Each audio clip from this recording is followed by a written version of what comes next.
Hi, this is my first proper devlog on this channel, and I'm hoping to make this a series especially about this project. I'm very excited about this project.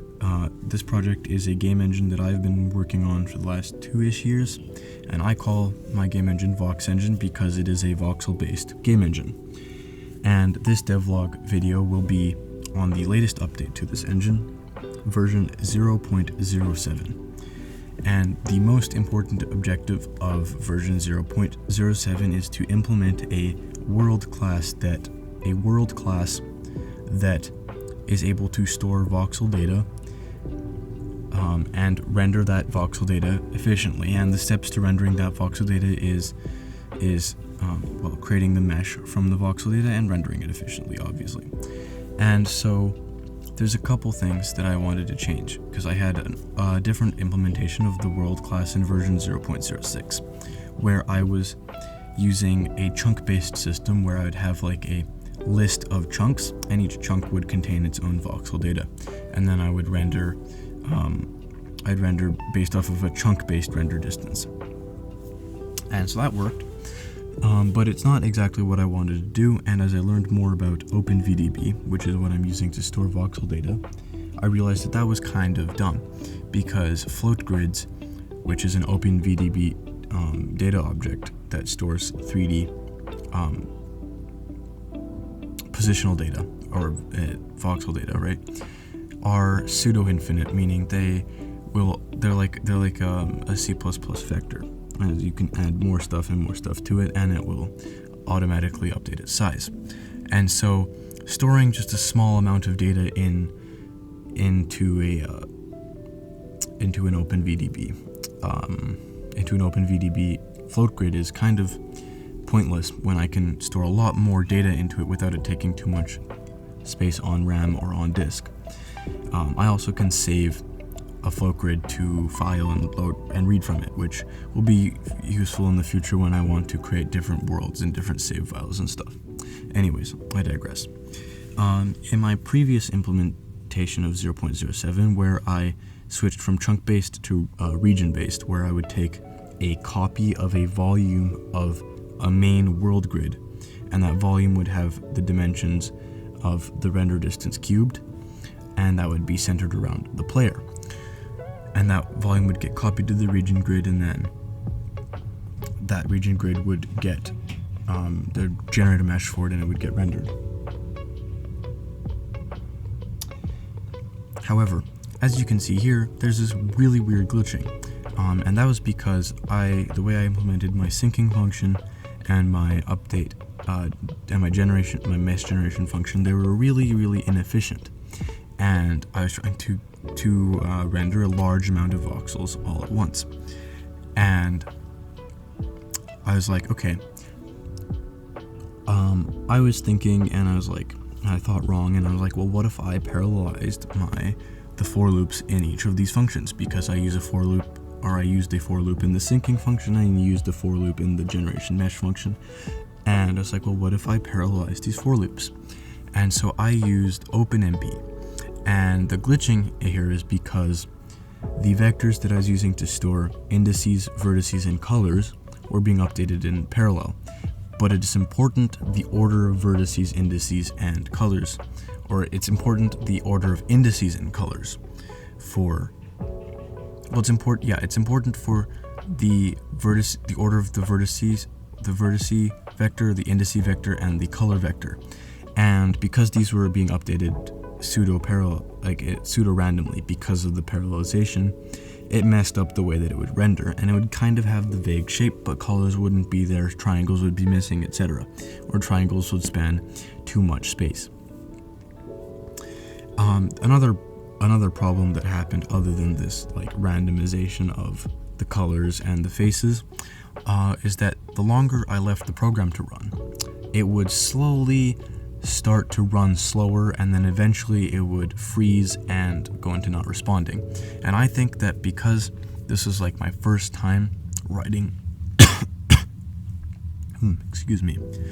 writing parallel code, I was causing a memory leak somewhere, and I don't have the skill or the knowledge of parallel C++ to diagnose a memory leak in parallel.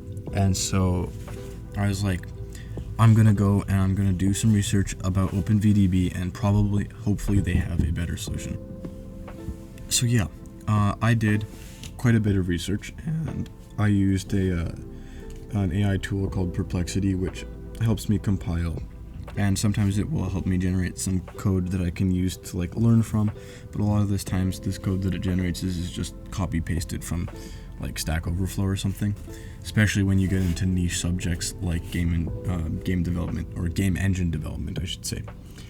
Anyways, I did a bunch of research, and I found that there was a faster, more efficient way of copying a volume from one float grid to another, and this function is clip in the tools namespace of OpenVDB. And opening this can of worms also led to a whole bunch of other problems, or I wouldn't say problems, but inefficiencies down the line that I was not aware of when I first implemented this implementation. So I'll describe this implementation, and then later in the video I'll show you guys how I fixed this and actually made it better and used a smarter approach to this kind of rendering method, or syncing method I should say. Anyways, the way that tools clip works is it takes in a float grid, and that is your origin grid, and it takes in a bounding box, and that is the volume you want to copy, and it returns a new float grid with the content within that bounding box from the original float grid. And so what I started doing for my sync function and my implementation is I started by calculating a minimum and maximum coordinates of the bounding box from the player position by taking the player position and adding the render distance, and then subtracting the render distance from the x, y, and z of the player coordinate. Then I created a bounding box using those min and max coordinates, and then I inputted my world grid. I implemented the tools clip function, and I did the tools clip, and then the bounding, like the world grid and the bounding box into that function, and I get my region grid from it. And there's some other stuff that isn't really of importance, but I should mention it anyways because this is an attempt to solve a problem that I foresaw, but I realized later down the line that it wasn't working properly, and I managed to fix it because it wasn't working. And that was, there's a bunch of steps to take the transforms of the original float grid and apply them to the new region grid, because when you run tools clip, it resets the grid that is under that variable, and so it resets that grid, but it also doesn't copy the transforms from the original grid to the copied grid, meaning the transforms are not there. And this is important because I wanted it to be that the center of the region grid would be 0, 0, 0 all the time, and that the center of that region grid would align with the player. So if you think about this in 2D, say you have a point, and that point is of the player, and you have a grid, let's say a 3x3 grid around that player. That 3x3 grid should always follow the player around. And then basically what I was doing is anything that lies within that 3x3 grid should get rendered. That's a very, very simplified example of what I was trying to do. But now let's say that you have a 3x3 grid, and your original grid has, let's say, smaller grid lines, and so more than 3x3 of the original world grid can fit into your 3x3 grid, if that makes sense. And so you want to transform it basically to be the same as the original world grid.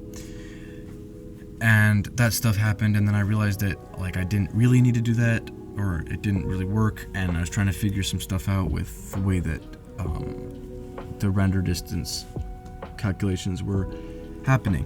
Anyways, the reason why I chose to do tools clip was because a lot of the functions regarding iteration through a float grid in OpenVDB run on two things. First of all, they run parallelized, or they run async, and also they benefit from sparse tree traversal, which I genuinely have no idea how or why that works, but it runs extremely quickly. I will probably in a future video discuss how sparse tree traversal works, why it works, but per the scope of this update, I didn't really need to know how that worked, only that I need to know is that it did work. And I am curious as to why that works and how that works, but yeah. Anyways, this method, as we will see later, is a very double-edged sword. Yes, it works efficiently, but it also sets up its own problems that are not really bugs per se, but they're its own problems when it comes to matching a rendered area with the player, so that when the player moves, it moves with it and it moves centered. And we'll see this problem show up in the second part of this video. However, there was a more important or more pressing problem that I encountered after implementing this sync function. So once I completed the new sync function, I started rewriting the meshing function because I realized that the old meshing function was very inefficient. And I did use the help of Perplexity and ChatGPT to write this, and I assumed that is why. But when I first implemented this meshing function, I just needed something quick to test out rendering. I didn't really care about it being efficient, but now that I'm trying to scale things up, I needed it to be efficient. And so at first, I looked through OpenVDB, and I came across this thing that's in OpenVDB, and it allows you to create a mesh from a volume. And so what I did is I quickly implemented this because it's not a lot of code to implement this. And as you can see here, it messes up the coloring of the voxels. This is not how I want the voxels to be colored whatsoever, and it doesn't give me crisp edges towards the end of the rendered section. It rounds off the edges, and I do not like that at all. I want the edges to be nice and clean and sharp because I want these to be cubes, not like rounded things. And that is partially because the float grid purpose is not meant to store cuboid voxels. It's meant to store like data for fluid simulations or smoke simulations or fire simulations, for movies or for games and stuff. But I'm using it to store cuboid voxel information. And because it did not give me the results that I wanted, I opted to write my own meshing function. And a lot of this part of this meshing function was stuff that I had pre-written already from the old meshing function. And I'll describe the old meshing function. And the way the old meshing function worked is it would iterate through each voxel, it would iterate through all the on voxels, the active voxels, and then it would check if the voxel was a surface voxel. And so what that means is that one of the neighbors of this voxel is an empty value voxel, and I denote an empty value voxel in my float grids with the value of -1. And this separate function would check all 6 directions and see if there was a value of -1, and if there was, it would say that this is a surface voxel. But then the inefficiency in my implementation is that after that happened, it would then check the same 6 directions again to find that empty neighbor and render a face there, or create a face there, I should say, because it's not at the rendering stage yet. And so I realized that, hey, I'm checking the same directions twice. So I'm checking 6 directions, checking for empty neighbors 12 times. And so I realized that, hey, I already know what directions I need to render a face in because of the aforementioned surface checker function. So what I did is I created a structure that I called mesh, and in this structure there was a boolean that basically asks is surface, and if it is not, and is surface, and if it's a surface, then it will obviously be a surface voxel. But the important member of the structure, of the mesh structure, is a vector of OpenVDB chords called directions. And in the surface checker function, it iterates through a list of of directions that are denoted or defined as OpenVDB coordinates, and it checks for empty neighbors. And so I realized that instead of returning true or false in this function, I could just return the mesh structure.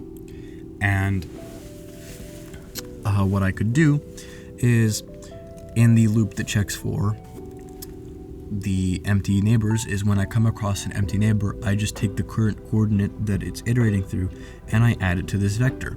And then once it returns back to the original function that it was called from, then I iterate through that vector of directions, and I create a mesh in that direction.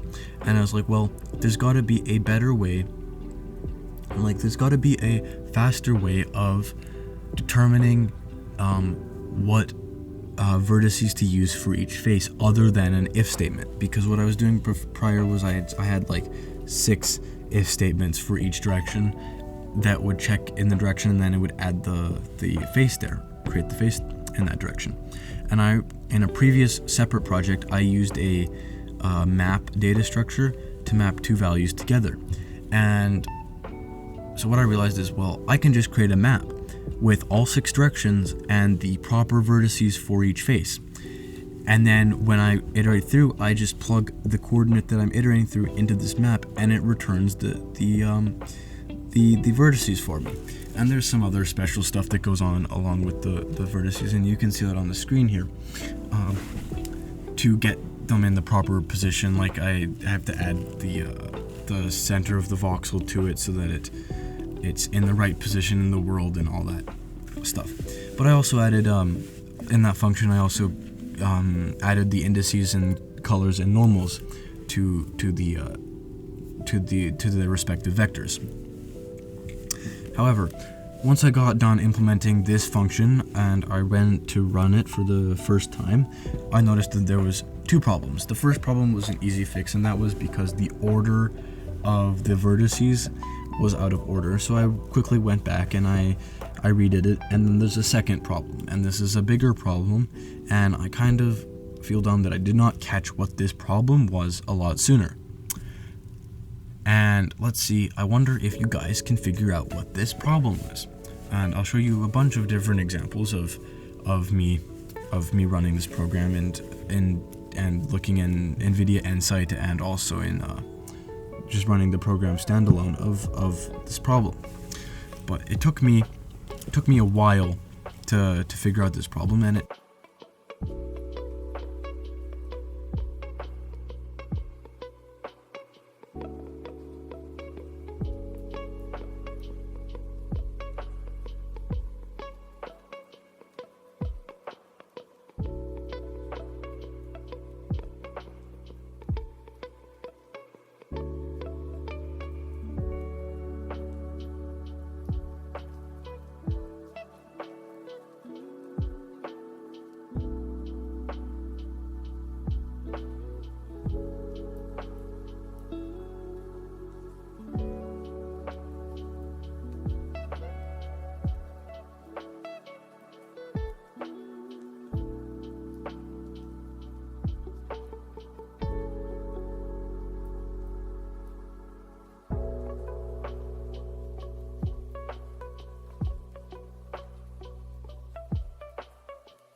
It turns out that I forgot that the faces need to be set at or created at half the voxel size from the center.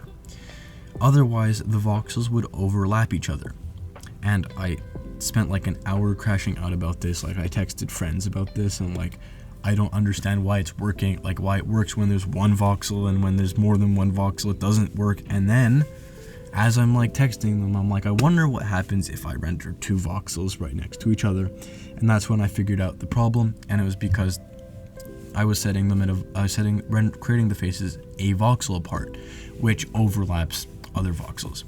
And so what I had to do is I had to go back into my mesher function, and where I created the voxels, I just had to divide the voxel size by 2. And yeah, that was the problem. And then, of course, as all tech things happen, the moment I solved that problem, I accidentally deleted the update function. And as I described earlier, the update function first generates the mesh and puts the mesh data into 4 vectors, 1 for vertices, 1 for indices, 1 for normals, and 1 for colors. And then there's a gen mesh buffers function, which basically takes those 4 vectors and it creates the necessary OpenGL buffers to be able to render this object. And I had no active update function call anywhere in my loop.